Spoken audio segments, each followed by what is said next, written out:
Imagine waiting 14 years to hear, like, a single piece of background music, only for it to instantly trigger a civil war in a YouTube comment section. Yeah, it sounds crazy, but that is exactly what happened. Right. It happened this week when the legendary One Piece anime ended its months-long hiatus to tease the highly anticipated Elbaf arc.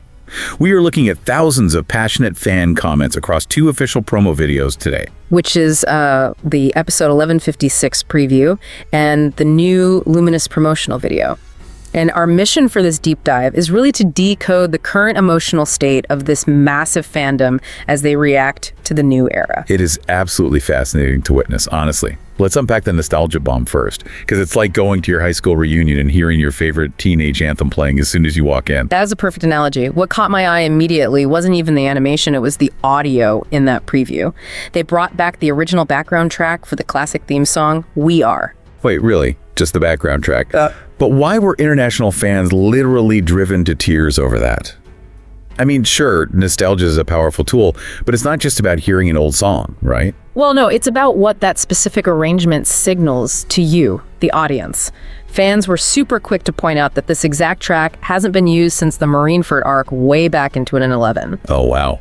Marineford was, like, arguably the most devastating high-stakes battle in the series' history. Exactly. So by dropping that specific music right now, the studio is subconsciously telling you to brace yourself. They are signaling a return to massive world-altering consequences. Okay, so this musical callback isn't just a fun Easter egg, it's practically a bandage. Yeah. I mean, the studio is using this classic music to win back goodwill because the other half of this comment section is absolutely brutal right now. Yeah, it is a total war zone. Right alongside those tears of joy, there's a huge flood of what Japanese fans call syntax memes.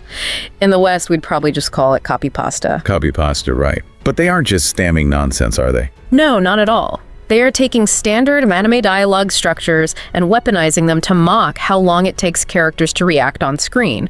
It's this highly repetitive, sarcastic internet irony aimed squarely at the narrative's pacing. Here's where it gets really interesting, though.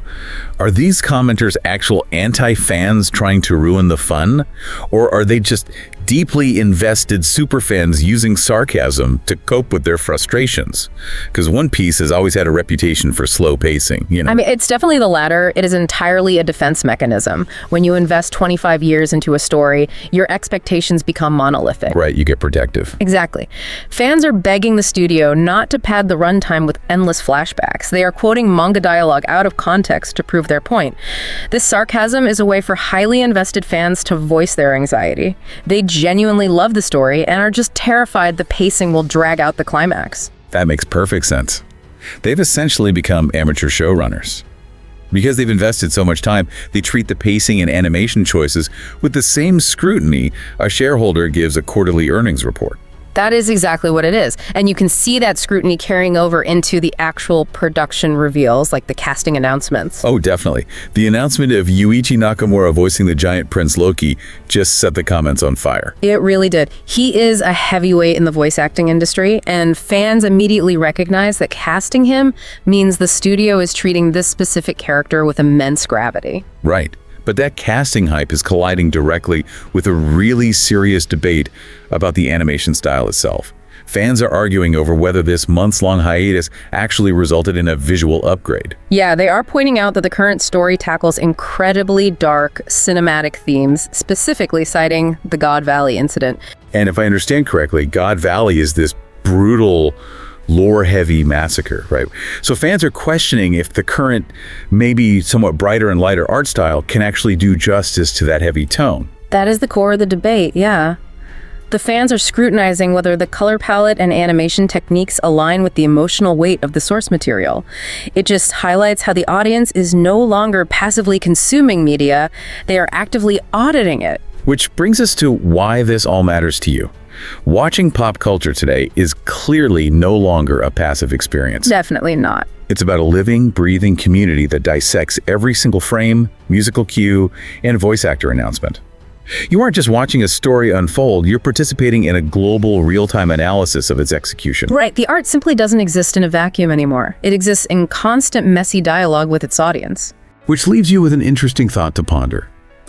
When a single narrative runs continuously for over 25 years, does the fandom itself eventually evolve into a complex, chaotic entity that is just as fascinating to observe as the story on the screen? If you enjoy this video, please like, share, subscribe and hit the bell to the later update from my channel.